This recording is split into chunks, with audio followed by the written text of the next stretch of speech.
Hi, in today's video we are going to discuss about female reproductive system. Female reproductive system is divided into three, that is external genitalia, internal reproductive organs and accessory reproductive organ, that is breast.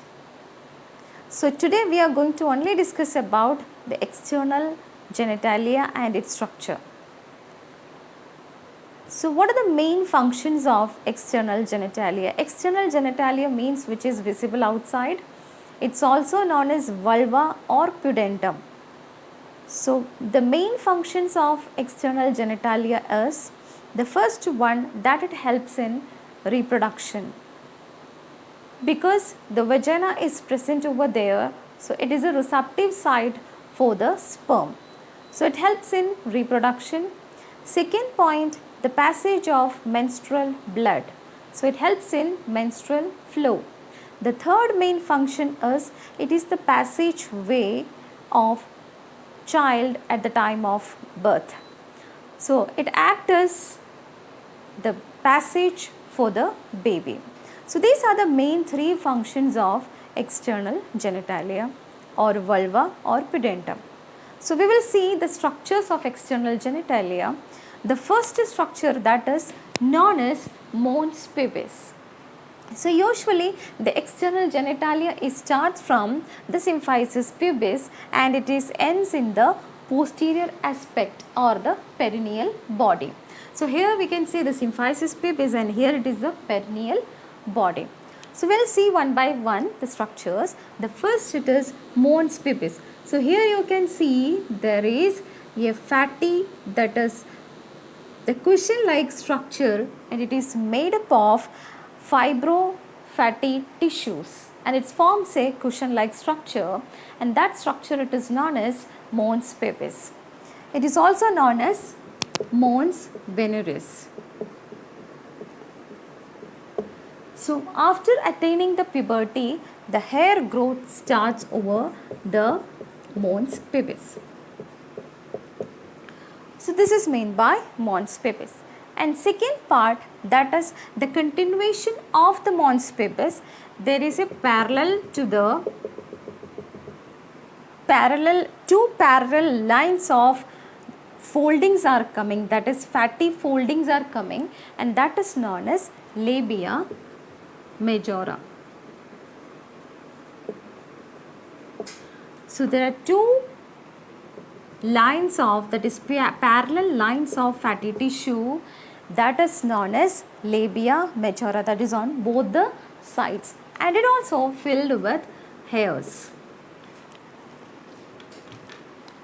Okay, so the Labia Majora is also covered with hair after attaining the puberty, and it is also contains the eccrine and apocrine glands, the sebaceous glands, which helps in moisture. Next, moving to the third part, that is Labia Minora.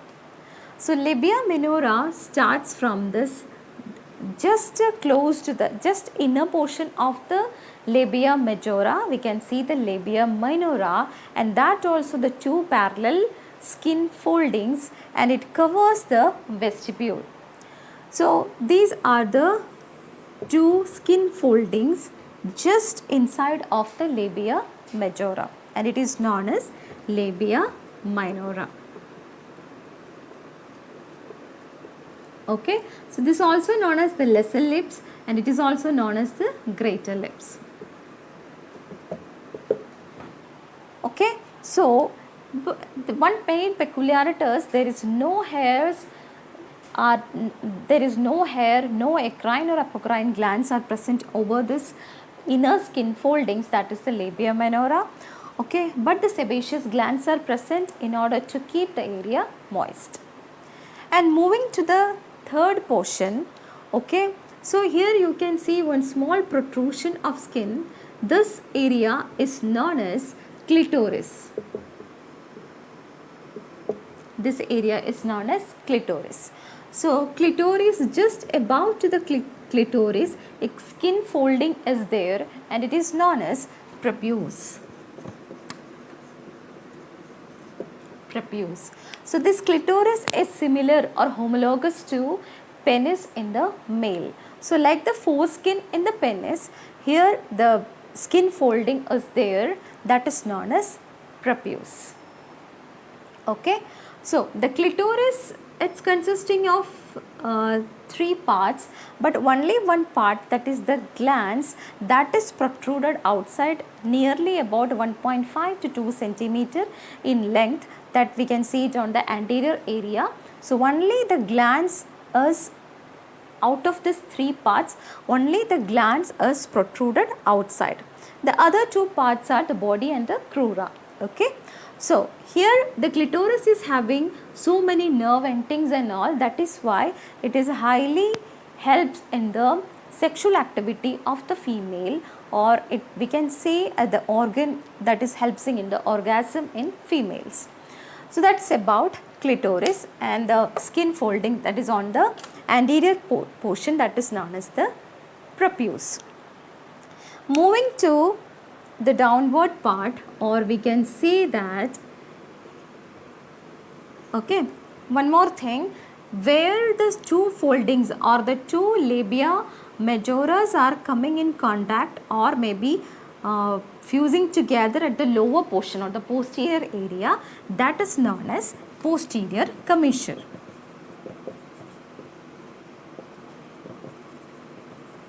Okay. This is the anterior part and this is the posterior. Clear? So next, so this 2 labia majora join together to form the posterior commissure, and the 2 labia minora that is joined together to form the structure that is known as the fourchette. Okay. So next, moving to the part that is vestibule. So where is this vestibule? The vestibule means that is starting from the lower side of the clitoris, that is starting, you can see that at the lower portion of the clitoris, the labia majora, the line, the inner line of the labia minora is there. Okay, so and ending in the fourchette. So the middle portion of this, that is anteriorly by the clitoris, laterally by the labia minora and posteriorly by the fourchette.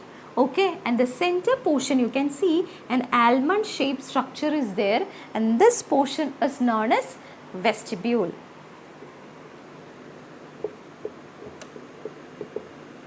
Okay, this is this area, the almond shaped structure, which is formed anteriorly by the clitoris, laterally by the labia minora and posteriorly by the fourchette, and this area is known as vestibule. So what is the significance of vestibule here? So all the openings are coming in the vestibule. Okay, so how many openings are there? There are mainly 6 openings are there. So we will see that openings. Okay, so the first opening, that it is comes 2.5 centimeter just posterior to the clitoris. It's on the anterior portion only, just below, that is 2.5 centimeter below the clitoris.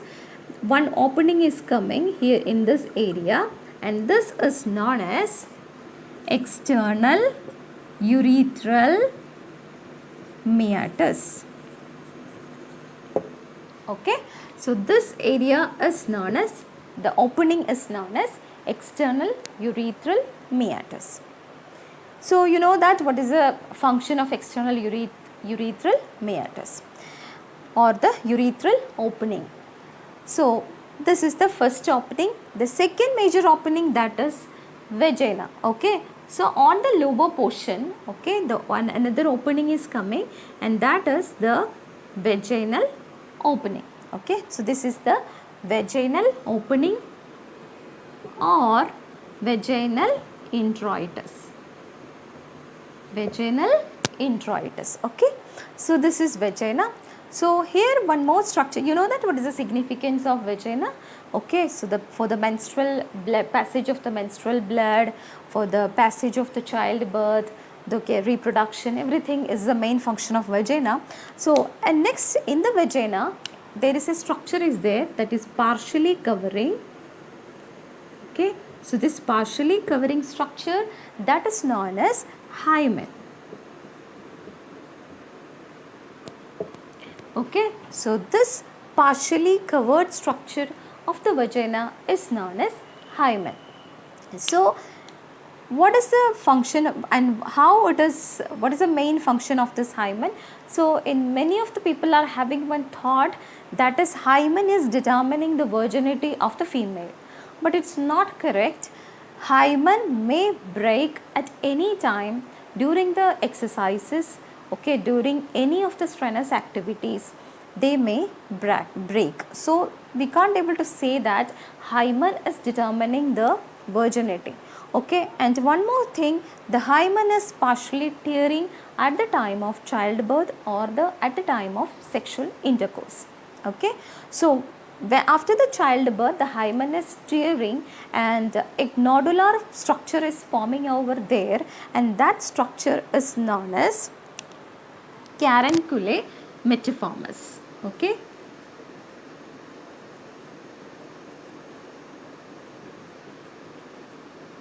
Okay, so this is the structure. So this much is about the hymen. So two openings are okay, that is external urethral meatus and next to the vagina.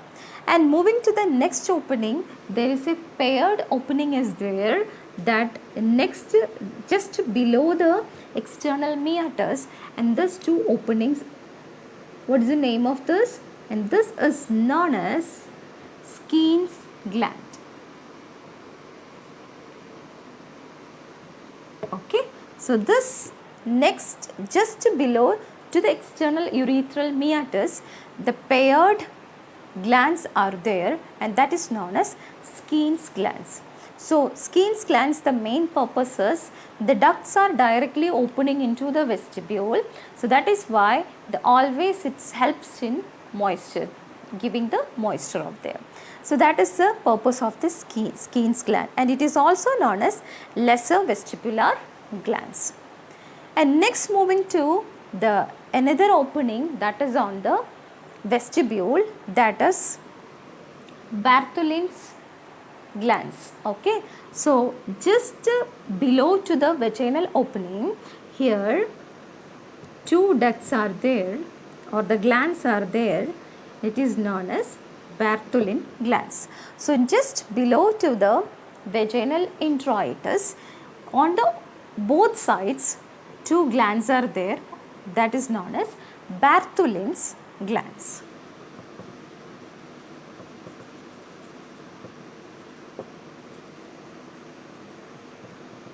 Okay, so here also this is also directly opening into the both sides of the vagina, and the main functions of bartholins glands also in order to maintain the acidicity or the alkaline nature on the vaginal introitus. Okay, so that is mainly providing the lubrication purpose and also in order to maintain the alkaline nature on that particular area.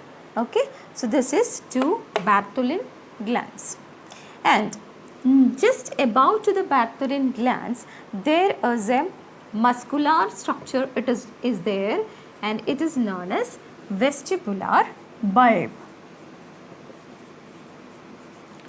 Vestibular bulb. Okay, so just that is anteriorly to the bartholin glands, a structure that is muscular tissue structure is there, and that is known as vestibular bulb. Okay, so next moving to the posterior area, here one opening is there, that opening is known as anal opening. Okay, and here on the lower portion, that is on the forehead. Okay, and just in between the forehead and the, that is posterior commissure, that is a small groove like structure is there, and that is known as fossa navicularis.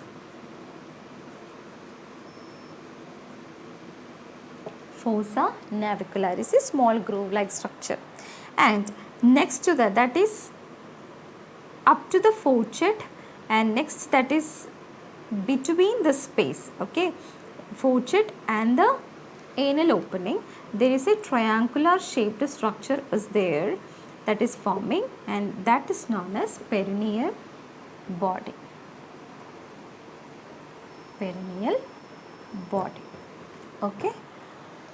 So this much is about external genitalia. Okay. So in the external genitalia, the main structures are Mons pubis, and the two major foldings are there, skin foldings, that is known as Labia Majora, and next inner side of the Labia Majora, Labia Minora is there.